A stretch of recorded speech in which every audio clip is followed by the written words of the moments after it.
pentingnya keteladanan di dalam jamaah satu hati ini, ya. Di subjudul ini beliau menulis pemimpin harus menjadi pelopor. Ya, karena pelopor itu teladan. Kayaknya keteladanan itu kan fitrah manusia. Manusia itu selalu ya melihat keteladanan, karena keteladanan itu ya kebutuhan manusia. Ya. Karena itu Allah menyebut tentang Rasulullah SAW itu fokusnya pada keteladanan. Laqad kana lakum fi Rasulillahi uswatun hasanah liman kana yarjullaha wal yawmal akhir wa dzakarallaha katsira. Nah, ini kata beliau adalah kewajiban yang bersifat timbal balik, pemimpin yang mempelopori dan dai yang menaati. Ya, dalam jamaah satu hati ini diperlukan pemimpin yang mempelopori dan dai yang menaati.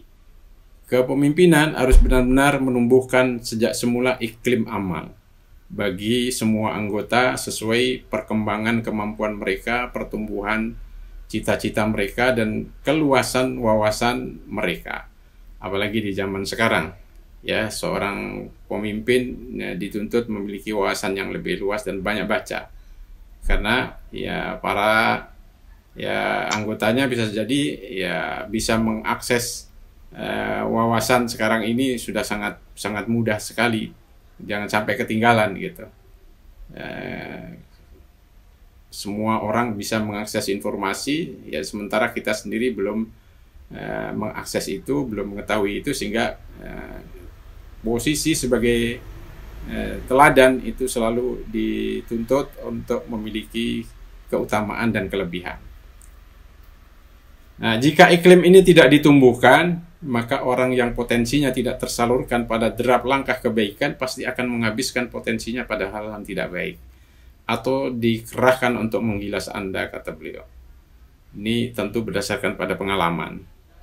Nah, dalam organisasi, ya kalau para pemimpin ini tidak bisa mengelola dan mengarahkan dan menyalurkan potensi-potensi yang ada, ya tentu ini bisa menjadi salah satu bentuk hambatan juga gitu. Ya.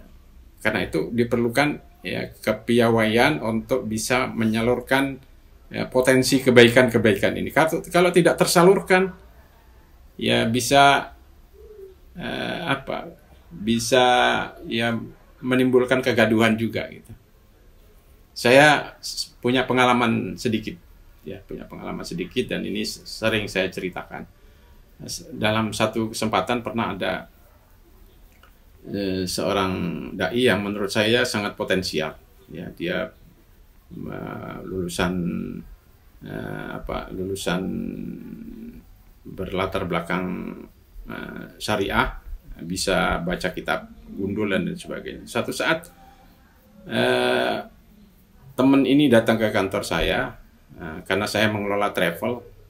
Dia mengatakan, Ustadz, katanya, ada nggak lowongan untuk saya bisa kerja di sini? Katanya, saya sedang nganggur. Gitu. Saya tahu potensi sangat besar. Ya, ini orang punya potensi yang sangat besar dalam dakwah ini. Saya katakan sebaiknya ya antum ini saja gitu, pindah ke daerah. Kalau di Jakarta terus, ya di Jakarta ini banyak jenderal tanda kutip gitu. Kalau tetap di Jakarta mungkin bisa nggak jadi apa-apa, nggak jadi siapa-siapa. Coba ke daerah. Dan kemudian dia merespon, setuju. Saya siap mau dikirim ke daerah mana. Walhasil setelah itu kemudian disalurkan dan kemudian dikirim ke salah satu daerah di daerah Kepulauan Riau sana. Subhanallah, nggak lama setelah itu saya pergi ke sana dan bertemu, dan ternyata Masya Allah sudah jadi tokoh besar.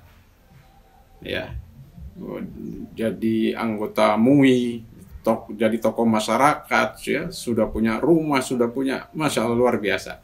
Nah, ini salah satu, barangkali bisa jadi ada potensi-potensi besar yang perlu penyaluran gitu. Kalau tidak disalurkan nanti potensi ini sayang, kemudian tidak tidak menjadi apa-apa sayang, padahal dia punya kapasitas yang sangat sangat besar. Di sini kita diperlukan ya tadi itu menumbuhkan iklim amal gitu, ya, menyalurkan potensi-potensi yang ada. Nah, bisa jadi kalau potensi-potensi besar ini tidak tersalurkan, ya nanti seperti dikatakan oleh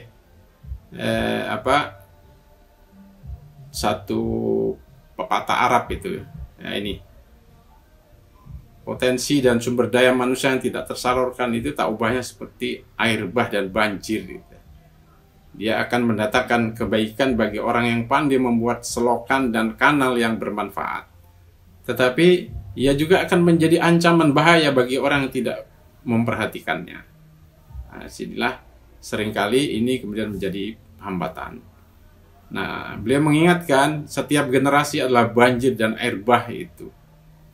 Ya, terserah pada kita apakah potensi ini akan kita manfaatkan atau kita biarkan berbahaya. Di sini beliau mengingatkan tentang bagaimana menyalurkan potensi-potensi yang ada itu dalam dakwah ini.